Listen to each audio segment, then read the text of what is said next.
దేవుని వాక్యంలో నుంచి ఈరోజు కొన్ని మాటలు నేను ప్రకటిస్తున్నాను. నాకు నా జీవిత గైడెన్స్ ఏంటంటే హోలీ బైబిల్, పరిశుద్ధ గ్రంథం. నేను ఎలాంటి పరిస్థితిలో ఉన్నా నాకు ఆధారం పరిశుద్ధ గ్రంథం. దేవుడే నాకు ఆధారం, నా కొండ, నా కోట, నాకు దేవుడు. నేను ఎలాంటి పరిస్థితిలో ఉన్నా, తుది శ్వాస పరిస్థితిలో ఉన్నా కానీ ఫిలిప్పీలకు రాసిన పత్రిక 1:21 వచ్చు. తుది శ్వాస పరిస్థితిలో ఉంటే నాకు ఆధారమైన దేవుని వాక్యంలో అన్నమాట. ఫిలిప్పీలకు రాసిన పత్రిక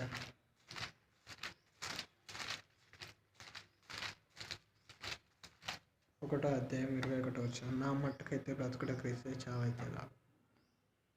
సో ఇది ఏంటంటే మరణ పరిస్థితిలో ఉన్నప్పుడు, ఇంకా నిరాశలో, నిస్పృహలో, బాధల్లో, వేదనలో ఉన్నప్పుడు కొన్ని మాటలు, నన్ను బలపరచు అని నేను సమస్తము చేయగలను, దేవుడు నా పక్షాన ఉండగా నాకు విరోధి ఎవడు. ఈ మాటలు నేను కృంగుదలలో ఉన్నప్పుడు, బాధల్లో ఉన్నప్పుడు, ఇంకా ఓటమిలో ఉన్నప్పుడేమో నా కృప నీకు చాలు, నేను ఏ స్థితిలో ఉన్నాను ఆ స్థితిలో సంతృప్తి కలిగి ఉండ నేర్చుకున్నాను. ఈ మాటలేమో ఓటమిలో ఉన్నాను.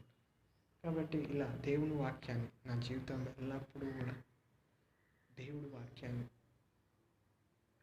నేను ఏ సమస్య గుండా వెళ్తున్నా నాకు ఆధారం పరిశుద్ధ గ్రంథం. ఒక తుది శ్వాస పరిస్థితిలో ఉన్న పరిశుద్ధ గ్రంథమే ఆధారం, ఓటమిలో ఉన్న పరిశుద్ధ గ్రంథమే ఆధారం, అవమానాలతో, బాధలతో, వేదనతో ఉన్న పరిశుద్ధ గ్రంథమే కావాలి, దేవుడే నాకు ఆధారం. సో ఇలా ప్రతి సందర్భంలో, ప్రతి సమయంలో నాకు ఆధారం దేవుని వాక్యంలో ఉన్నట్టు దేవుడు చేయి పనులన్నీ శాశ్వతం నేను తెలుసుకుంటే దానికి ఏది చేర్చబడదు, దాని నుండి ఏది. ఇంకా దేవుని వాక్యంలో కొన్ని మాటలు ఎంతో అద్భుతంగా ఉంటాయి. ఏమని ఉంటాయంటే, మీలో నెవడి చింతించడం వలన తన ఎత్తు నూరెడు ఎక్కువ చేసుకున్నాను. ఇప్పుడు మన ఎత్తు అనేది, ఇప్పుడు నేను ఇంత ఎత్తున్నాను, కొంతమంది ఇంత ఎత్తుంటారు, కొంతమంది ఇంత ఎత్తుంటారు, ఒక్కొక్కరు ఒక్కొక్క ఎత్తు అనేది ఉండడం అని సర్వసాధారణం. మీలో నెవడి చింతించడం వల్ల తన ఎత్తు నూరెడు ఎక్కువ చేసుకున్నాను అంటే, మనం బాధపడడం వల్ల, లేకపోతే మనం వేదన చెందడం వల్ల మన మూరెడు పెరగదు, మూరెడు తగ్గదు. దేవుడు మనకు ఎంత అయితే అనుగ్రహించిండో అంతే ఉంటుంది, పర్ఫెక్ట్. ఒక మూరెడు పెరగదు, ఒక మూరెడు తగ్గదు. దేవుడు మీలో నెవడి చింతించడం వల్ల తన ఎత్తు మూరెడు ఎక్కువ చేసుకున్నాం. కాబట్టి మనం చింతించడం వల్ల మనం మూరెడు పెరగదు, మూరెడు తగ్గదు. దేవుడు మనకు ఎంత అయితే అనుగ్రహించిండో మనకు అంతే ఉంటుంది, అంతే. ఇది ఒకటి. ఇంకో మాట ఏంటంటే, సామెతల గ్రంథం 27:1 రేపటి దినంను గురించి అతిశయపడకము, ఏ దినమున ఏది సంభవించునో అది నీకు తెలియదు. ఈ వాక్యము ఏంటంటే, మన జీవితం ప్రతి వర్డ్ కూడా దేవుని బైబిల్ గ్రంథంలో ఉన్న, పరిశుద్ధ గ్రంథంలో ఉన్న ప్రతి వర్డ్ కూడా ప్రాక్టికల్గా ప్రతి మానవుడి జీవితంలో నిలబడుతుంది.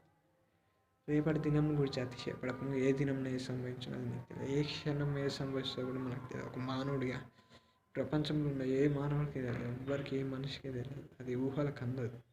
కాలంలో, సమయంలో తండ్రి తన స్వాధీనంలో ఉంచుకుని ఉన్నాడు. వాటిని తెలుసుకుంటాం, ఈ వశం కాలం దేవుడు మాకు. ఇంకా అంతేకాకుండా ఇంకో మాట, చక్కటి మాట ఏమవుతుందంటే, దేవుని ధర్మశాస్త్రం నేను లక్ష్య పెట్టడం వల్ల వృద్ధుల కంటే విశేషత కలదు. అంటే దేవుని వాక్యాలు మనం అంత ధ్యానించడం వల్ల అది మొత్తం సత్యం అనమాట. అందులో ఉన్న ప్రతి మాట కూడా సత్యం, అందులో ఉన్న ప్రతి మాట కూడా నిజం.